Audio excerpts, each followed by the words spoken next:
Lunes 18 de abril del 2022, bienvenidos amigos y amigas a la emisión estelar de Noticias 7. Gracias a quienes nos sintonizan a través de www.eltelegrafo.com.es, Pública FM y también por nuestras redes sociales. Aquí les vamos a contar las noticias más importantes de la jornada y saludamos con nuestro compañero Byron Galarza. ¿Qué tal, Byron? ¿Cómo estás? Buenas noches. Hola, Verónica, televidentes, ¿cómo están? Gracias, como siempre, por compartir este espacio al final del día, donde le contaremos lo más importante de lo sucedido hoy, el primer día de la tercera semana de abril. Efectivamente, vamos a dar paso enseguida entonces a los titulares.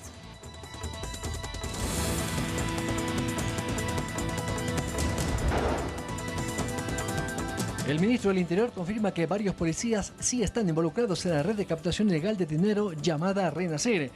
Asimismo, se ha investigado que varios policías habrían invertido en Big Money.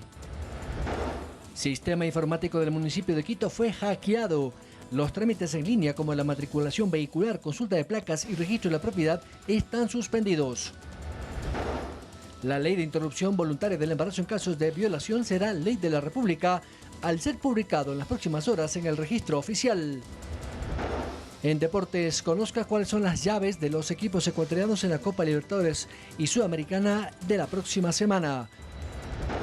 El expresidente Fujimori es hospitalizado por su estado de salud en Perú, que se agravó los últimos días.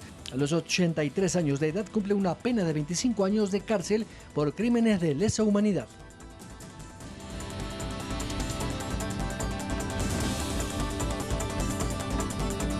Vamos enseguida con los detalles de la información, amigos televidentes. El Ministerio del Interior confirmó que 2 policías en servicio activo son investigados por recaudar dinero para una nueva red de captación ilegal denominada Grupo Renacer.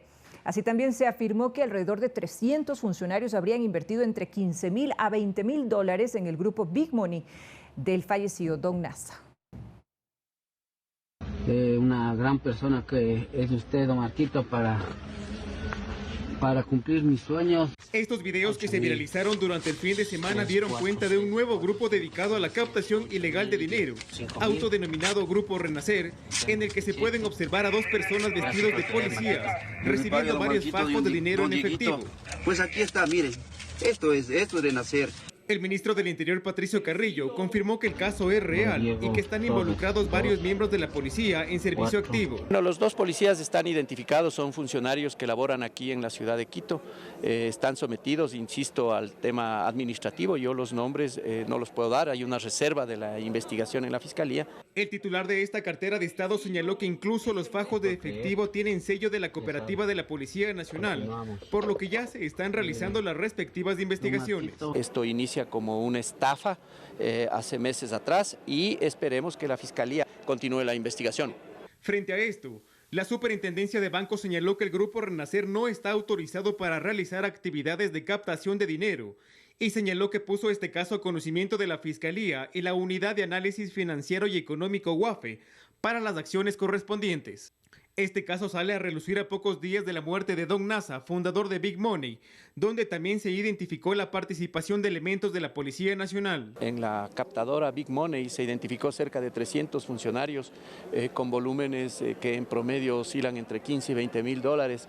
Carrillo aseguró que al interior del Ministerio de Defensa no existe una estructura desde donde funcionaba Big Money, esto por la presencia de Don Nasa en esta cartera de Estado, días antes de su muerte. Este es un delito común y hay personas involucradas, indiscutiblemente podrían ser personas que estaban entregando dinero y que hoy pretendían recuperar, pero estructuras en las instituciones, tanto de Fuerzas Armadas o de Policía, no existen atrás. Se conoció también que antes de ser asesinado, Miguel Ángel Nazareno estuvo en Latacunga gestionando habeas corpus para los 4 detenidos durante el operativo en la cartera de defensa.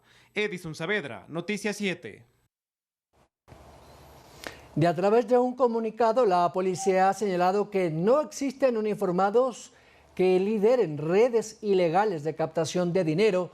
Esto en referencia a videos que circulan en redes sociales del autodenominado Grupo Renacer, donde se puede observar a personas vestidas de policía recibiendo dinero en efectivo.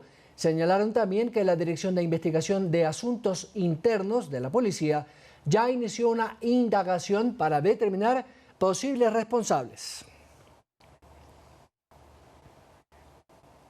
Sin embargo, amigos televidentes, la Superintendencia de Bancos denunció la operatividad de una supuesta captadora ilegal de fondos. En la siguiente nota, preste muchísima atención, por favor, le vamos a explicar cómo evitar este tipo de estafas.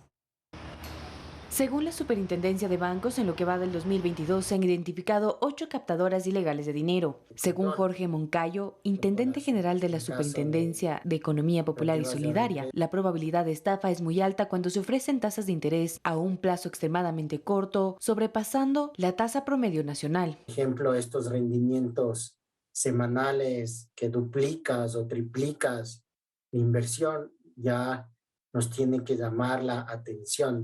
En el Ecuador, el promedio en una institución financiera legalmente reconocida y regulada se ubica entre el 4% a 30 días plazo y el 8% a un año. A la vista, digámoslo así, a la vista, que es del 6%, la tasa promedio ponderada, y a un año, o sea, de que mi depósito, digamos, entrego a la entidad y lo retiro después de un año, esa está a 9.58. Según Moncayo, parte del problema está en la falta de educación financiera en la población, pero una de las señales principales son las siguientes. Si tiene esquemas secretos, altos rendimientos, comisión por nuevos miembros y la oferta la hacen a través de redes sociales o vía WhatsApp. Pues en la página web de la superintendencia sí está legalmente constituida y por ende estaría bajo nuestra supervisión y control. Para Moncayo, luego de hacer contacto con una de esas instituciones, se debe verificar que la entidad esté autorizada. Un ejemplo de este tipo de estafa es el conocido por Big Money, que utilizó el método Ponzi, el cual consiste en atraer inversionistas o socios en que las ganancias son generadas gracias al dinero aportado por otros nuevos inversores y se rompe la pirámide cuando no se obtiene el número necesario de inversores. Manuela Bedón, Noticias 7. Cambiamos de tema. El epidemiólogo Daniel Simancas considera como un error el anuncio del gobierno brasileño de poner fin a la emergencia sanitaria por el COVID-19, pues considera que aún podría haber un rebrote. Sin embargo, ve como positivo la posibilidad de que se retire el uso de la mascarilla en espacios abiertos aquí en el Ecuador. En cadena nacional, el ministro de Brasil anunció el fin de la emergencia sanitaria en su país. Tenemos hoy condiciones de anunciar el fin de la emergencia de salud pública. Esta medida no significa el fin del COVID-19. Declaraciones que muchas personas quisieran escuchar, pero poco acertadas para el epidemiólogo ecuatoriano Daniel Simancas. El error que han cometido otros países es declarar el fin de la pandemia y tener brotes nuevamente. A diferencia de Brasil, en Ecuador existen muchas personas que no han recibido la tercera dosis, factor que sería muy importante para que el país pueda relajar aún más las medidas de restricción. Progresivamente, primero en espacios abiertos, la no obligatoriedad, luego ir incrementando, por ejemplo, algunas actividades en grupo, y finalmente, si todo va bien, pues empezar a retirar las restricciones en espacios cerrados. Simancas considera como acertada la posibilidad de que se retire el uso de la mascarilla en espacios abiertos, pero señala que mucho tiene que ver la responsabilidad ciudadana. Pero no es fantasear con liberarnos completamente de su uso y peor aún creer que ya es el fin de la pandemia. Ecuador mantiene por varias semanas cifras positivas frente a la situación epidemiológica, lo que podría verse reflejado en verano de este año. Yo pensaría que si es que nos va bien, tendríamos un verano muy favorable, si es que no viene otra variante, y quizá a fin de año, donde empiezan a reactivarse las enfermedades respiratorias, podría haber brotes que tendríamos que controlarlos. Edison Saavedra, Noticias 7. Por su parte, la ministra de Salud anunció que las dosis de refuerzo serán administradas cada 5 meses hasta que exista la disponibilidad de una vacuna final para la enfermedad endémica. El Ministerio de Salud determinó la obligatoriedad de la tercera dosis contra el COVID-19 a partir de este lunes 18 de abril. La ministra de Salud, Jimena Garzón, indicó que a las personas con mayor riesgo de desarrollar COVID-19 grave se les está aplicando la cuarta dosis o segunda dosis de refuerzo. 5 meses después de su segunda o de su tercera dosis, empiezan a disminuir ya sus defensas. 5 a 6 meses después de haber recibido estas dosis, bajan las defensas. Eso nos predispone a contagiarnos de nuevo. Debido a la evidencia científica, Garzón anunció que todas las personas que hayan cumplido 5 meses de haber recibido su dosis de refuerzo deberán recibir su cuarta dosis. Si ustedes cuentan noviembre, diciembre, enero, febrero, marzo, abril, ellos ya tienen que recibir su dosis de refuerzo, su segundo refuerzo, para evitar un rebrote. Los epidemiólogos concuerdan que la cuarta dosis es beneficiosa para grupos vulnerables y de riesgo. El Ministerio de Salud ha asegurado que existe el stock suficiente para colocar primeras y segundas dosis, así como la tercera y cuarta dosis. Según las autoridades nacionales, los indicadores epidemiológicos del país indican que el COVID-19 está en transición endémica en nuestro territorio y la vacunación es una estrategia importante para el control de los contagios. Manuela Bedón, Noticias 7. La ley de interrupción del embarazo en casos de violación entrará en vigencia con las modificaciones del Ejecutivo. Les contamos los detalles de esta información cuando regresemos de la pausa.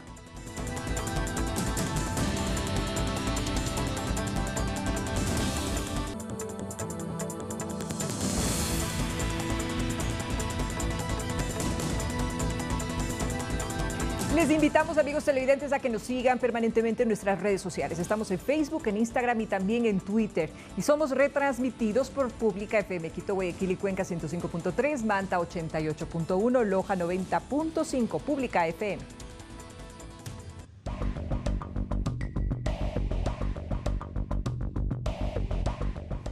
Ante la falta de pronunciamiento de la Asamblea Nacional a la objeción parcial del presidente a la ley de interrupción voluntaria del embarazo en casos de violación, algunas organizaciones sociales han adelantado que interpondrán demandas de inconstitucionalidad a la normativa que una vez que esté publicada en el registro oficial será ley.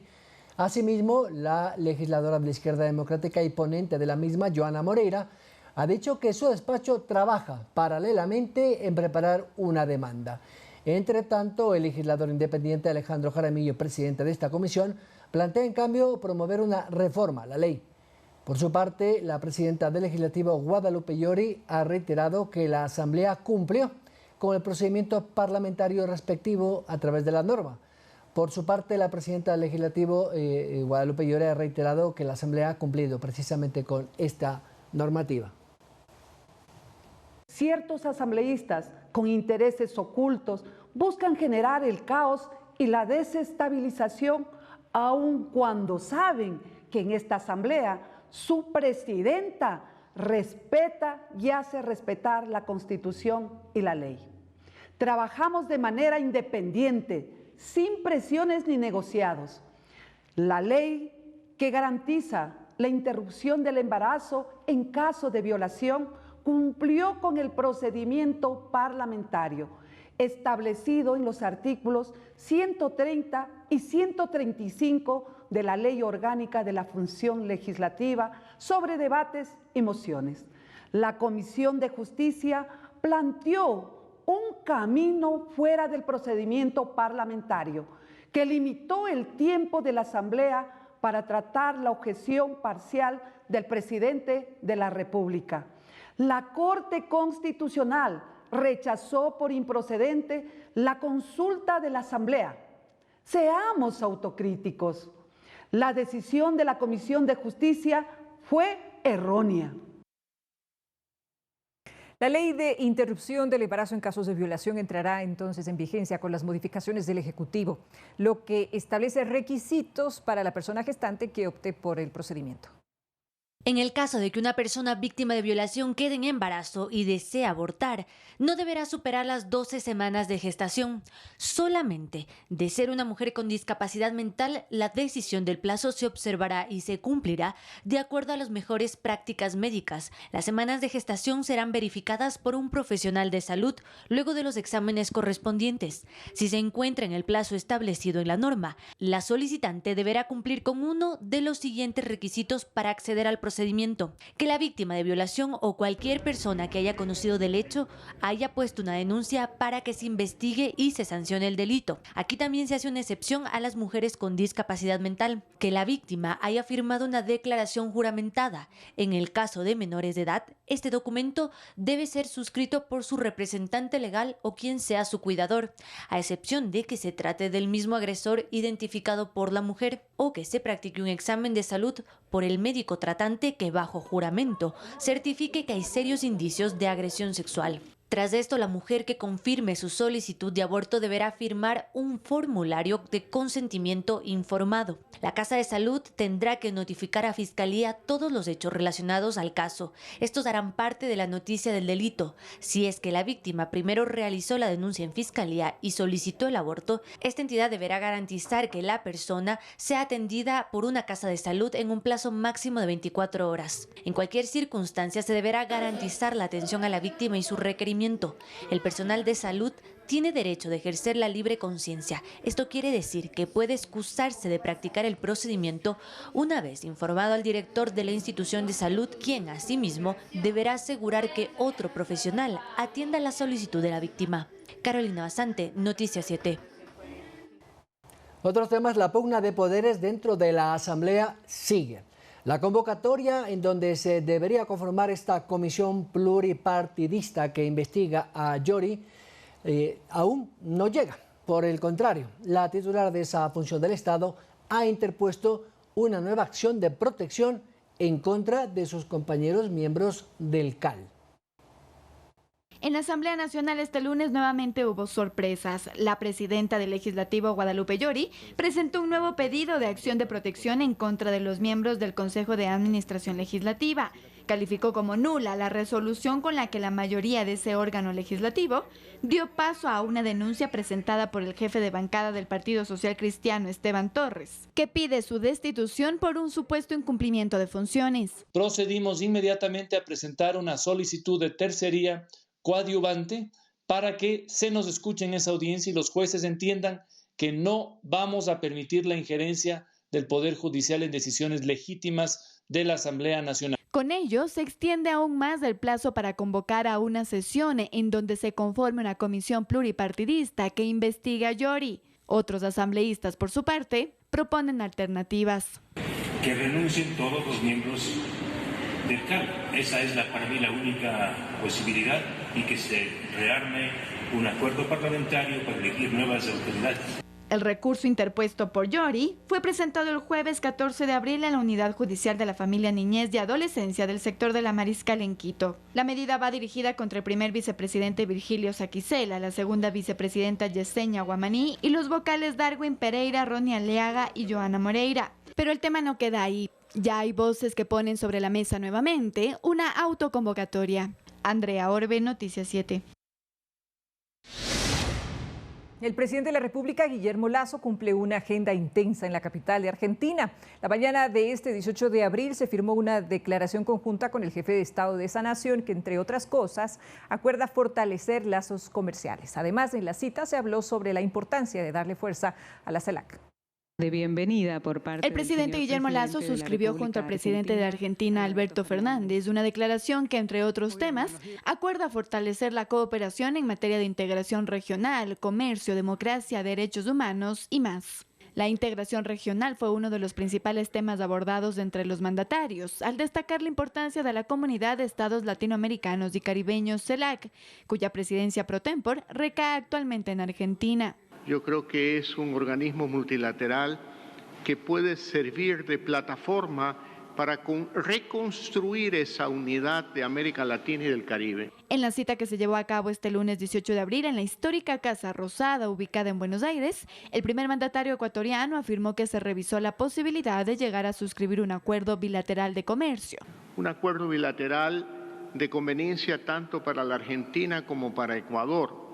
Hemos hablado un poco del sector automotriz, que sería de mucho interés para fábricas argentinas poder exportar vehículos al Ecuador. Y ahí tenemos muchas expectativas en que podamos profundizar nuestros vínculos comerciales, políticos, culturales. Se tenía previsto que el presidente Guillermo Lasso en horas de la tarde continuara con actividades oficiales al visitar la Secretaría del Tratado Antártico y liderar el Foro Ecuador Open for Business. Este martes se tiene previsto que Lasso visite oficialmente a Uruguay, donde se encontrará con el presidente de ese país, Luis Lacalle Pou. Como parte de la agenda, los jefes de Estado intercambiarán experiencias sobre gestión de riesgos, desastres naturales, lucha contra la desnutrición infantil, impulso a las micro, pequeñas y medianas empresas. Andrea Orbe, Noticias 7. Y el ministro de Finanzas, Simón Cuevas, se encuentra en Washington, donde asiste a las reuniones de primavera del Fondo Monetario Internacional que se desarrollarán del 18 al 22 de este mes. Según un comunicado oficial, se mantendrán reuniones con autoridades de diversos organismos internacionales de crédito con el objetivo de fortalecer la cooperación técnica financiera. Está previsto que el ministro retorne al país este fin de semana. Mucha atención, amigos televidentes. La madrugada del pasado 16 de abril, el sistema informático del municipio de Quito sufrió un ciberataque. Ya les contamos de qué se trata cuando volvamos.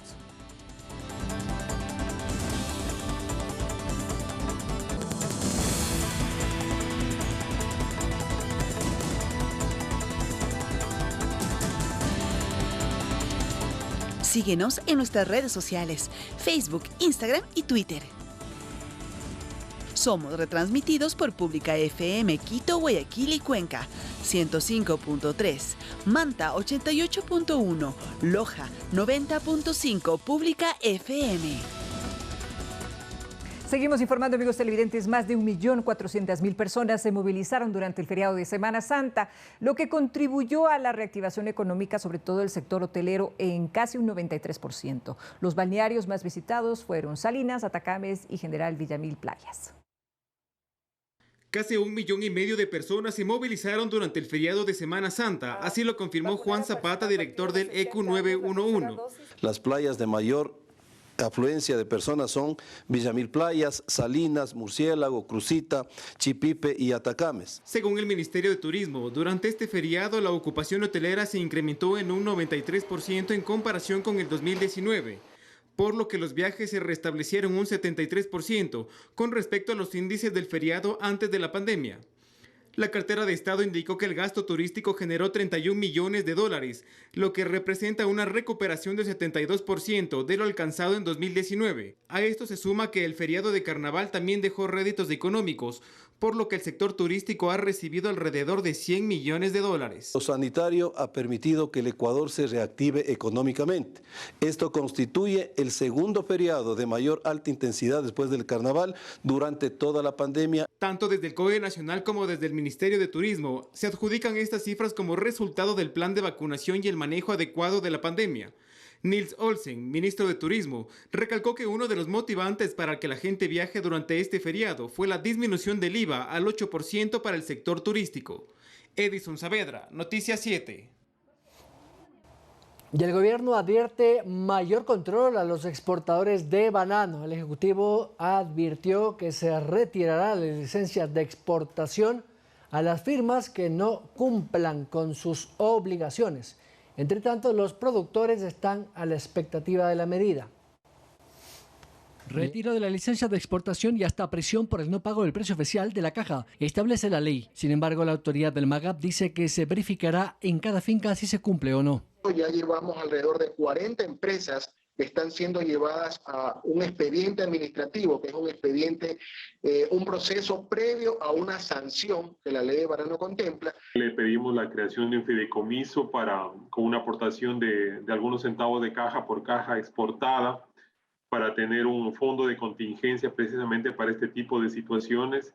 Y también le hemos pedido la compra de inmediata de racimos con un fondo que hay de las multas cobradas por las siembras ilegales. Es parte de los compromisos asumidos por el gobierno en la reunión con el ministro Jiménez y autoridades locales y un grupo de productores. Recogió esos pedidos con el compromiso de trasladarlos hacia el Ejecutivo para su análisis e implementación de ser el caso. Pero al final fue la suspensión de la medida de paro que estaba prevista para el día de hoy. Entre tanto, el sector advirtió que estará atento al cumplimiento de estos compromisos. Así lo dice Franklin Torres, presidente de los productores bananeros del Ecuador, y recuerda además cuáles son las empresas incumplidas. De las 300 casi empresas exportadoras que hay, tal vez 5 son las que están cumpliendo. O sea, es más fácil identificar quiénes cumplen que quiénes no cumplen. El precio de mercado es pagar menos de $2 por una caja de 20 kilos de banano, mientras un kilo de banano en el exterior vale más de $2. Estamos hablando de la obligatoriedad que nos hacen a los productores de firmar una factura por $6.25 cuando en realidad se está recibiendo $1, $1.50 por cada caja de banano.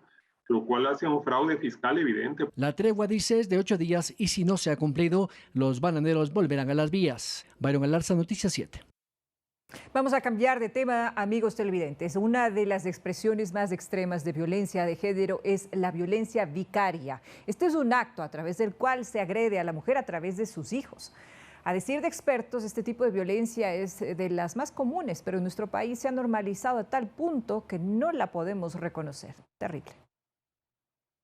En 2017 se acuñó el término de violencia vicaria, la expresión máxima de la violencia de género en la cual se instrumentalizan a los hijos para infligir dolor a la mujer y madre. La mujer no recibe un maltrato físico, etcétera, pero sí recibe una violencia psicológica porque el maltratador maltrata a los hijos para maltratar a la madre. Los casos más extremos de estos terminan en el asesinato de los menores a manos de parejas o exparejas de la mujer. Uno de los más recientes hechos registrados en Quito fue a finales de marzo, cuando un hombre, tras discutir con su pareja, tomó al hijo de esta y lo colgó de un árbol. Luego se suicidó.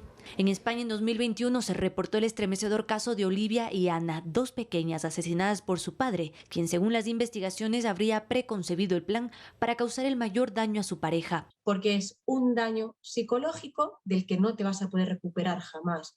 En este país europeo existe legislación que tipifica la violencia vicaria, cosa que en Ecuador no pasa, por lo que no existe un registro de cuántos niños y mujeres han sido víctimas de esto. El parricidio, que no es lo mismo, sí está tipificado en el COIP.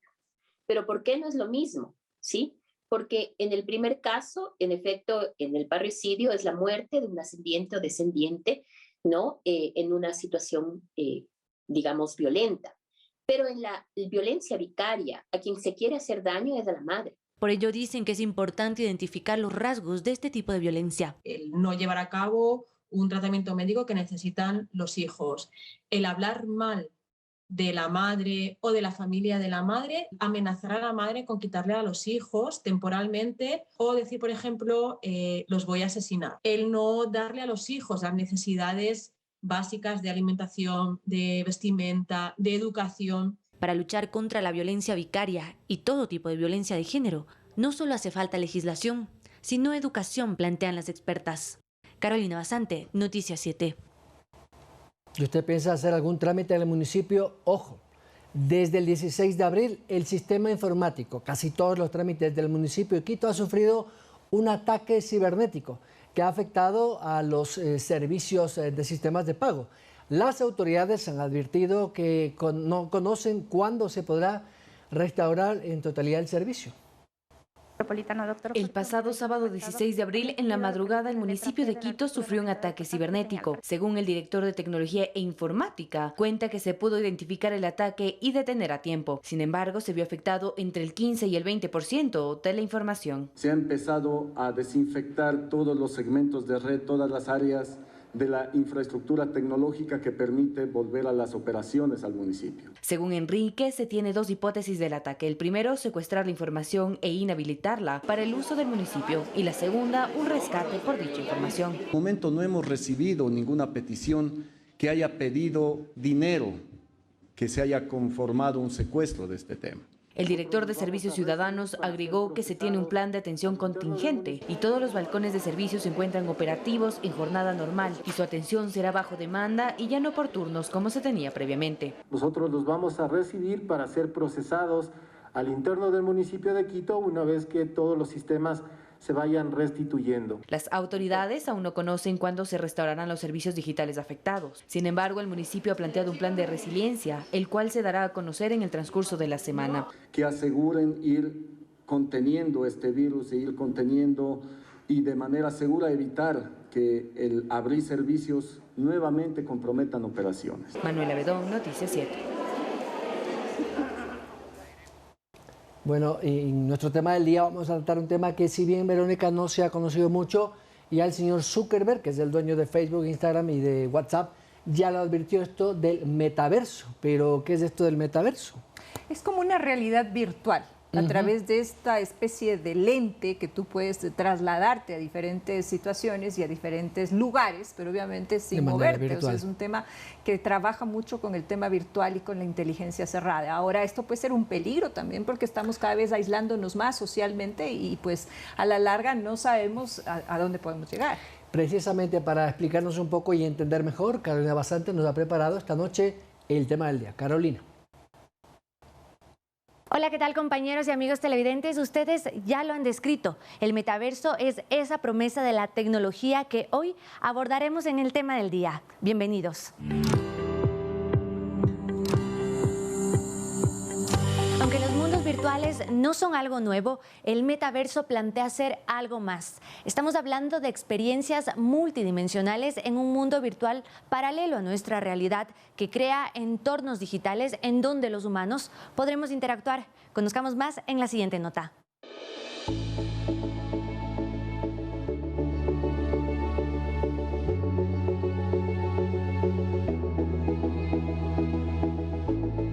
El término metaverso no es nuevo. En 1992 se acuñó en la novela Snow Crash, que relataba cómo humanos en forma de avatares interactuaban en un espacio tridimensional, como si fuera el mundo real. Justamente de esto se trata el metaverso, el ambicioso proyecto de Facebook que de hecho cambió el nombre de su compañía, pues es su prioridad máxima, desarrollar este espacio virtual que asegura será la próxima evolución de la conexión social. Entonces, dependiendo de lo que te guste a ti, no sé si te gustan los deportes, tú tienes tu universo que es de deportes, te metes así, puedes interactuar con demás usuarios, se van a ir conectando. Quienes están detrás del desarrollo de este mundo virtual aspiran a que la experiencia inmersiva sea completa, poder teletransportarte a tu trabajo y tener una reunión con tus compañeros sin moverte de tu casa, o reunirte con amigos e ir de compras o a un concierto, todo de la forma más real. Y de repente concierto, y toda la gente, ¡ay! Nos comienzan a llevar delante al escenario, y era Billie Eilish que estaba en concierto, entonces teníamos la sensación, estábamos perfectamente dentro del concierto, es increíble. Actualmente existen espacios ya diseñados en el multiverso. Microsoft ha desarrollado uno para reuniones de trabajo. En este no se usan cámaras de conferencia, sino que las personas se presentan como avatares, que son la representación digital de una persona. Lo interesante de esto es que prácticamente no tiene que ser prácticamente tú o tu forma, es básicamente como tú quieras ser, como tú quieras formar. Para ingresar en el metaverso es necesario un visor o gafas de realidad aumentada y también sensores. Y esta ya te permite ser completamente funcional, completamente, no necesitas una computadora. O sea, tú te colocas estos cascos y ves ahí el mundo a través de esto. Y como es 360, es una inmersión completa. Lo que antes era solo ficción de películas, hoy se presenta como una realidad que ya se ha venido trabajando. Y lo vimos primero en videojuegos, pero ahora se extiende a todo. Existen mundos como casinos gigantes, donde tú realmente puedes ya ir con tus gabos y hacer apuestas. Incluso hay quienes dicen que esto puede significar un progreso para la ciencia y la medicina, porque, por ejemplo, se podría realizar cirugías con especialistas que estén en distintos países. El alcance de este mundo semi-real y semi-virtual suena muy prometedor. Sin embargo, surgen muchas dudas y cuestionamientos. Uno de ellos, ¿cómo puede incidir en las adicciones? Y otro muy relevante, ¿cuál es el riesgo de la inmensa cantidad de datos que se usarán en el metaverso? Y es que el desarrollo del metaverso no es barato. Las grandes compañías están invirtiendo millones de dólares. ¿Cómo generarán ganancias con esto? Zuckerberg ha dado una pista. También estamos construyendo un mercado Horizon donde los creadores pueden vender y compartir artículos digitales en 3D, y esperamos que esto permita mucho más comercio y ayude a crecer la economía metaverse. Ese intercambio podría significar, una vez más, que Facebook tenga nuestros datos de información personal, que para esas compañías representa dinero. Cómo ganan estas plataformas es a través del procesamiento y la venta de esta información, de nuestros datos, no solamente desde donde nos conectamos, sino de nuestro comportamiento. Además, para desarrollar esta tecnología deberán aumentarse el número de cámaras y sensores en el mundo real, algo que puede potenciar la amenaza a la privacidad. Pero para solventar esto, los expertos apuntan a la corresponsabilidad del usuario. Cuando aceptamos o no aceptamos ciertos términos, de condiciones, cuando tenemos la posibilidad de unirnos o no unirnos a ciertas redes. Ya se están creando muchísimos mundos con limitaciones. Literalmente, esta semana salió un mundo que es solo para niños. Y además del cambio de reglas en la web 3.0. Ya le da el control al creador. Entonces, todas las cosas que tú vas haciendo te pertenecen a ti por medio de los NFTs. Ahora bien, esta tecnología aún está en pañales. Su funcionamiento está en proceso, pues las redes de Internet actuales no estarían en capacidad de soportarlo, al menos no el 4G que existe en Ecuador, considerando que incluso a veces es difícil llevar a cabo una videollamada. Yo te diría que ya ahora existen ya proyectos en los que ya tú no vas a necesitar un Internet, un proveedor de servicio de Internet. Literalmente va ya a existir un sistema global. Los planes de Facebook, una de las empresas que más está invirtiendo en el desarrollo del metaverso, es que este mundo esté listo dentro de 5 a 10 años. Veremos cómo avanza la tecnología. Hasta aquí la información conmigo. Seguimos con más. Buenas noches. Muchísimas gracias, Carolina. Efectivamente, pues tenemos que analizar, reflexionar acerca de cuáles son estos cambios y sobre todo cómo van a impactar en los más pequeños. Y vamos a hacer una pausa, amigos televidentes. Y cuando regresemos, Estados Unidos anuncia la cumbre mundial hacia el fin de la crisis por coronavirus. Ya regresamos con los detalles de esto y más. No se vayan.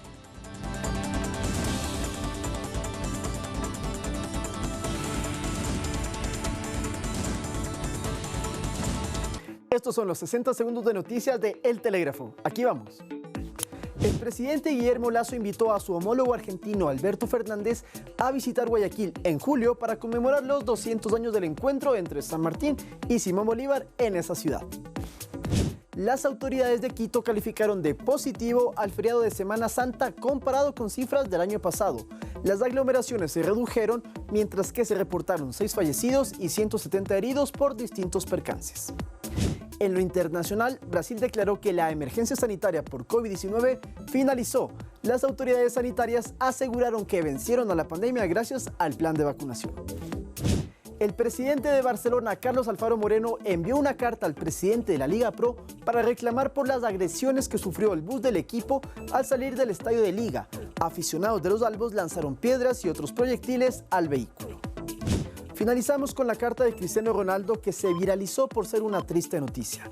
El portugués informó que en el parto de sus mellizos falleció uno de sus hijos, una noticia que dejó devastada a su familia y a sus seguidores. Estos fueron nuestros 60 segundos de noticias. Para más información, léalo en El Telégrafo.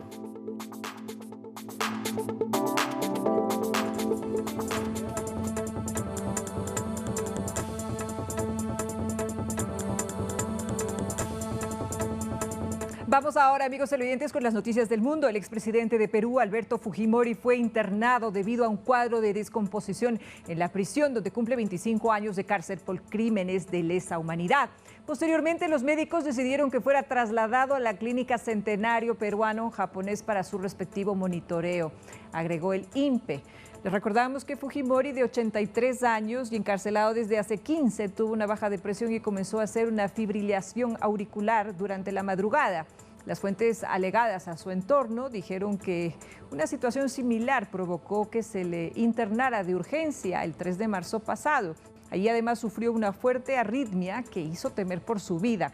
11 días después recibió el alta y regresó a la base policial, donde es el único preso.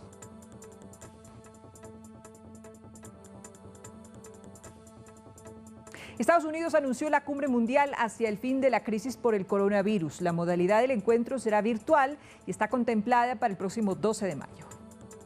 Dos matanzas perpetrados por un comando. La conducción de los esfuerzos globales por el cierre de la etapa crítica de la pandemia será el objetivo de la próxima cumbre mundial. La Casa Blanca informó que el encuentro será virtual y está previsto para el próximo 12 de mayo. La reunión estará encabezada de manera simultánea por Estados Unidos, junto con la actual presidencia del G7 Alemania, la presidencia del G20 Indonesia. Senegal representará a África y Belice al Caribe. La pandemia ha matado a más de 6 millones de personas en el mundo.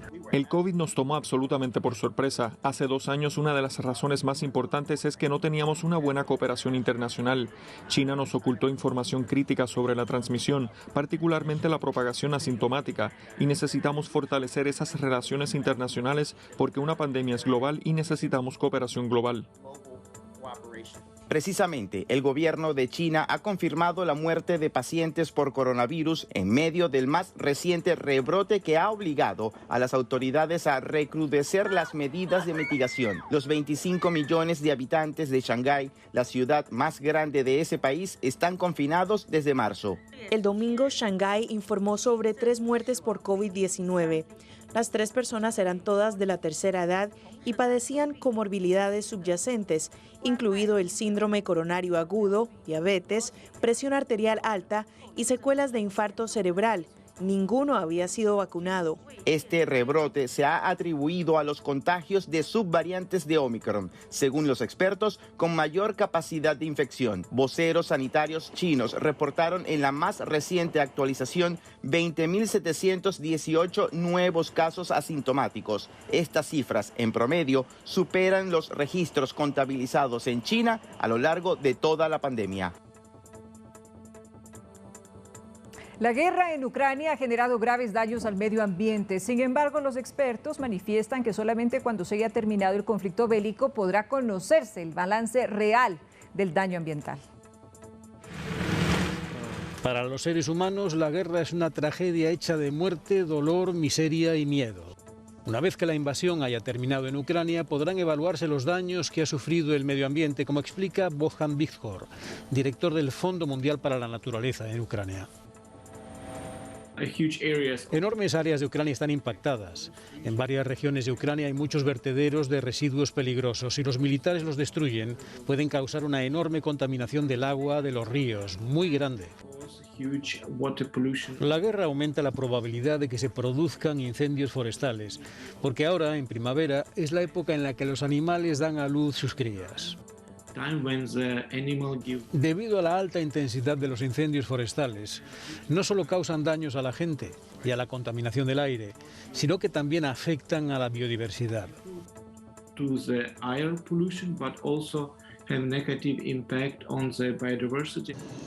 Durante la guerra de 2008 entre Rusia y Georgia, se produjo un incendio en el Parque Nacional de Borjomi-Gagaurauli. Según el exministro de Medio Ambiente de Georgia, Irakli Galabache, los incendios no fueron accidentales. Después de todos estos años, ahora estoy aún más seguro que en 2008. El daño al medio ambiente fue hecho a propósito. El mayor daño fue, por supuesto, los incendios en Borjomi y el desfiladero de Ateni. Casi 1000 hectáreas resultaron dañadas. Es probable que el territorio fuera bombardeado con proyectiles incendiarios, lo que provocó un gran incendio. Por supuesto, entonces no eran tan fáciles de documentar todas estas situaciones, las capacidades técnicas eran escasas. La presidenta del Movimiento de los Verdes de Georgia, Amigos de la Tierra, Nino Sadovbatse, asegura que cuando Rusia atacaba a Chechenia, los animales huían por las montañas del Cáucaso. El impacto sobre los animales salvajes era evidente en Georgia. Observamos este proceso, vimos con nuestros propios ojos lo que ocurría en Georgia cuando Rusia estaba haciendo la guerra en Chechenia, cómo huían. No me refiero solo a la gente. En un mundo interconectado, cada explosión deja su propia huella, en la población y en el planeta Tierra. Tenemos una nota curiosa. La avenida Reforma en la capital de Guatemala fue el escenario de la alfombra más grande del mundo. Fue creada por más de 2000 voluntarios para engalanar el paso de una de las procesiones más emblemáticas en la Semana Santa que pasó. Veamos la nota. Con más de 2 kilómetros de longitud, es considerada la alfombra más grande del mundo. Y fue creada para el paso de la procesión más grande del mundo, que es levantada por 140 personas en cada cuadra. La dimensión de la alfombra es de 2 kilómetros y un poco de metros más. En esta ocasión es un poco más ancha, tiene 3 metros. La anterior alfombra tenía 2 de ancho. Fueron más de 2000 voluntarios quienes por más de 5 horas trabajaron arduamente con la única intención de demostrar su agradecimiento y devoción al Cristo yacente del Templo del Calvario. Lo hacemos para el Dios que está en los cielos. Nos llena como familia, nos une y creo que es un poco indescriptible la emoción. Y un trabajo en equipo. Estamos trabajando en unidad, diferentes personas y estamos en hermandad. Eso es lo más importante. La alfombra fue elaborada con acerrín de madera, teñido de colores, con moldes de cartón y sin duda la creatividad de los voluntarios. La creatividad y el amor que cada uno le pone en cada bloque, ¿verdad? El diseño ha sido libre. Se trata de la primera vez que se realiza en la Avenida Reforma, un espacio más amplio para permitir mayor distanciamiento y a la vez reactivar el fomento de las tradiciones y costumbres guatemaltecas. Y hasta aquí el tiempo de noticias, Verónica, pero mañana recuerde, como siempre, desde las 7 de la mañana, pero además nos acompañará el coronel director de la Policía de Ciberdelitos, de la conocida Cyberpol, que es esta policía para delitos informáticos, precisamente por el tema de las estafas, que todavía muchos ecuatorianos caen presa de la extorsión. Y también lo que ha sucedido en el municipio de Quito nos ha dejado realmente preocupados porque que puedan hackear un sistema completo de una ciudad. Exacto, es realmente un peligro. Pero bueno, estaremos entonces abordando este tema muy importante, amigos televidentes. Les esperamos mañana en Noticias 7 a las 7 horas en punto. Que descansen. Buenas noches.